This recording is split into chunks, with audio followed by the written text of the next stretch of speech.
welcome to Sailing Along. Here we sail through the highs and lows of especially the MBA journey together. So today's video is helping me reiterate my purpose of creating this channel. When I created this channel, I realized that MBA journey has so many ups and downs, so many highs and lows, and there is very less number of people who are aware of it, and there is very less accurate information which is available online. So I created this channel to share all of my learnings through the journey that could help any other aspirant. And one of the most recent thing that has been happening with me is that I have been selected into IIM Trichy, and that's of course a thing to celebrate, but with celebration comes the fees structure. So in the offer letter itself, you have one of the accentures which says that, okay, this is going to be your fees. And the fees for IIM Trichy is resulting to 21 lakh for 2 years. So it's a big number. I was already predicting that, so it's not a new thing, but it comes alongside the offer letter. So one side you are happy, you are celebrating, but other side you have to also think of your finances as well, because you have to join very soon in a month, and before that you need things ready. And even to confirm your admission, you need to pay a token amount. So there is a lot of money involved as well, so we need to look at that as well. So what my idea was that I will be taking loan for the same. So I have been visiting different banks, different branches for the same, and this video is going to talk about the consolidated information that I have gathered from my end.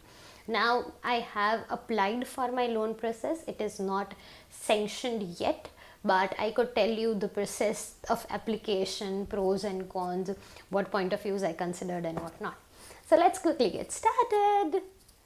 In a lot of videos I was looking at, I heard that you can take a loan once you reach at the campus.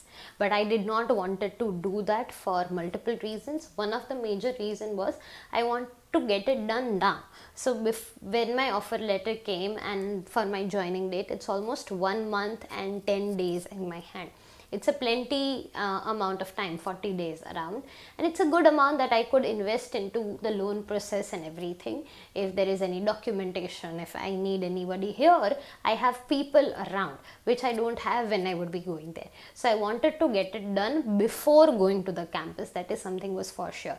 So there are options that you can avail loan once you reach the campus also, but I was not willing to go for it. So I started the preparation early. Now for IIM Trichy particularly, I had to pay 1 lakh as a token amount to get my seat confirmed. So I did that. I applied for loan later so that I got it from my savings itself. Second point came is that by 31st of May, I have to pay another 2,75,000, which all cumulative would be my first term fees. Okay. So I still have time till 30th May. So this between gap is what I am trying to use to get my loan process done and sanctioned and all of it. So I don't have to get that 2,75,000 as well from my pocket. The bank will help me with that. So I visited multiple banks and I understood that SBI is a bank which gives you the maximum benefits when it comes to interest rates as well. So I decided that I will go to SBI. Now in SBI itself, whenever you go to ask for education loan, you are asked to directly meet the branch manager. So I realized, okay, this is a little heavier level work. But I found some of the branch where the branch manager had no clue about it. Literal no clue. I would ask him a question, he would call somebody else and get the answer and give me answer back. I'll ask him another question regarding the same. So he had no clue about it. So if the surrounding banks that you are going through have certain branch managers like this, then please switch over. Having a branch manager who knows what he does helps you get this process a lot easier. So I am natively from Rajkot, Gujarat. So if you are from there, I can help you with the exact branch that I went into, and I would vouch for the people there as well. So find a branch which has people who are sensible and who are able to understand, because the starting process is the main idea. Later if they change, that's completely okay. Once it is sanctioned, when the process is done, then the things are pretty easy. So then I found one of the branch where the people were sane enough to understand what I was looking for, and they had idea of what they were doing. So they asked me to get a list of documents. So I have this, I will attach this with the video itself. So there are certain requirements for the student, which starts with admission confirmation letter. Now I got the confirmation letter after I paid the 1 lakh fees. So I guess you have to pay that first amount by yourself only, because the time frame was just 3 to 5 days. So it's a pretty less amount of time for you to get your documents ready. So first document is admission confirmation letter. Then the fee structure. Fee structure, I had it in my offer letter itself. Then you have to give all of your mark sheet from 10th onwards, so 10th, 11th, 12th, and the bachelor's that you have done, master's that you have done, you have to provide all those mark sheets. School living certificates, 3 photographs, our Aadhaar card, PAN card, passport. Passport was not compulsory, and CAT result, like you could attach it for further references as well. Now these are the documents that are required from a student perspective. Now when it comes to co-applicant, now it is usually advised that you keep your mother or father as a co-applicant, but under any circumstances that is not possible, then you can keep your sisters or brothers as well. So I have kept my sister as my co-applicant. So so there are certain documents which are required from her end as well, as if her PAN card, Aadhaar card, 3 photographs. That is definitely the basic thing, but it's also required that her IT returns for last 3 years are also mandatory. So for myself, the IT return point of view was not mandatory, but for co-applicant it was. So these were the documents that they asked. Now I or nor my sister, none of us have any accounts in SBI, so you must have an account in the same bank as well, not even if not the same branch, that's okay, but same bank for sure. So first of all, before giving our loan application, me and my sister sat together and applied for a joint account. The joint account name was opened under I was the first person and my sister is the second person. So once the bank account was opened, later we started with our process of the loan application. So you have to get all these documents ready. For the student, you have a student checklist. They will help you with this, like you have a student checklist, you have a co-applicant checklist. So you have to get all those documents, Xerox copies ready, and all those documents have to be self-attested. Now then there came this one form which was little different, which they provided us directly on the day that we went there. So it talks about the mutual funds and the shares that we both hold individually. So there is a form that I have to fill, there is a form that she has to fill as well. So in that we have to also attach the CDSL report as well. So you get it if you are investing somewhere, SIPs, mutual funds, share, kite, Zerodha, whatever. So you get it over your mail every week or every month. You get your CDSL report. So you have to download that, you have to get the print of it, and you have to attach it with exactly mentioning okay how much amount it is and all of it in a form as well. So this is something that I got to know at the last moment, but it was doable again. So your investments are also taken into consideration. With investments, also your liabilities. If there is any loan which is already on your name, any property that you own, like all of these, your liabilities, your assets, both of it has to be declared. So there is this form. In this form they make you write all of this, and it is called the personal assets and liabilities statement, where you talk about all the things that you own and compare in form of assets or liabilities. So that was something last minute, but again a very doable idea. So a basic checklist for student, a basic checklist for the co-applicant with IT return for the last 3 years is compulsory. Later this one form which talks about your assets and liabilities.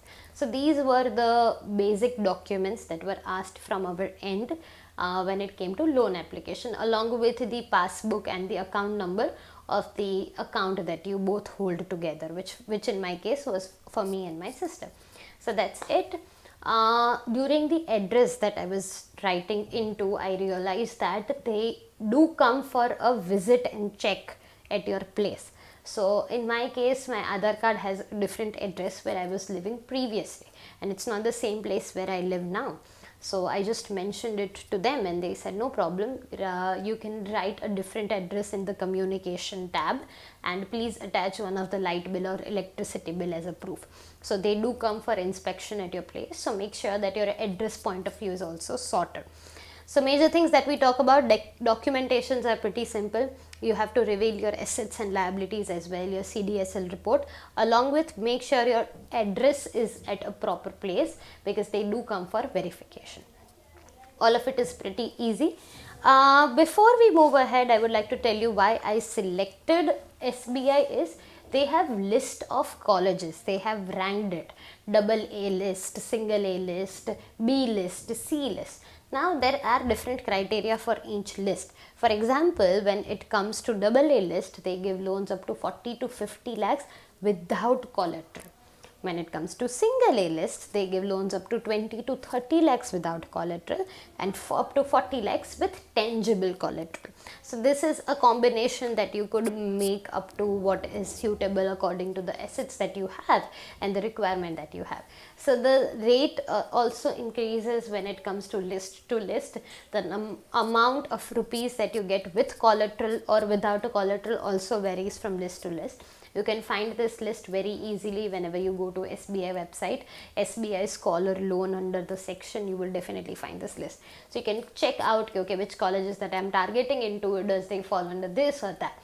So whenever that you have a target in your head, whenever you are appearing for an interview, meanwhile you can simultaneously check and understand, okay, this is the list that it falls under. So those were the basic ideas that I had. Now came the main or one more part of the process. They asked me to apply first of all before I submit my original documents at the branch.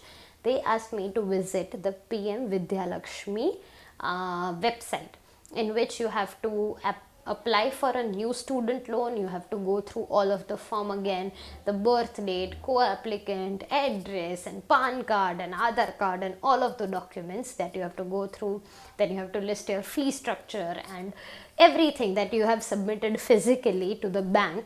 You have to upload the same thing to the PM Vidya Lakshmi website or portal. Now, and in that you have to also enter your SBI bank account as well. They ask you which bank you want to get your loan into, and I was in communication with this bank, so I just add the name of that. So basically it's a very comprehensive website, but definitely it's going to take your time for an hour or two, because when it comes to the last section of it, that is document uploading, in that they have a limit of 200 KB, which is pretty less, and they only accept some in PDF form and some in JPEG or PNG form.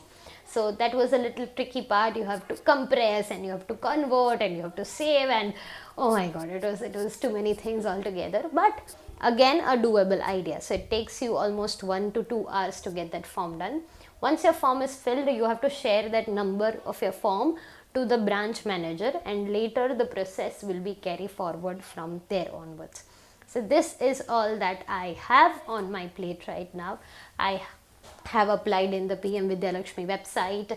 I have shared my number with the branch manager. They keep sending me certain text regarding the same, but basically the things are in process, and they have told me that it would be sanctioned before 31st May. So I do have to pay 2,75,000 on 31st May. So before that it would be sanctioned, and I'm really looking forward to that. Now when it comes to interest rates are pretty less in comparison to other loans that you go to, 7.65 to 8 something around, so which is a great interest rate comparatively to any other loans that we can think of.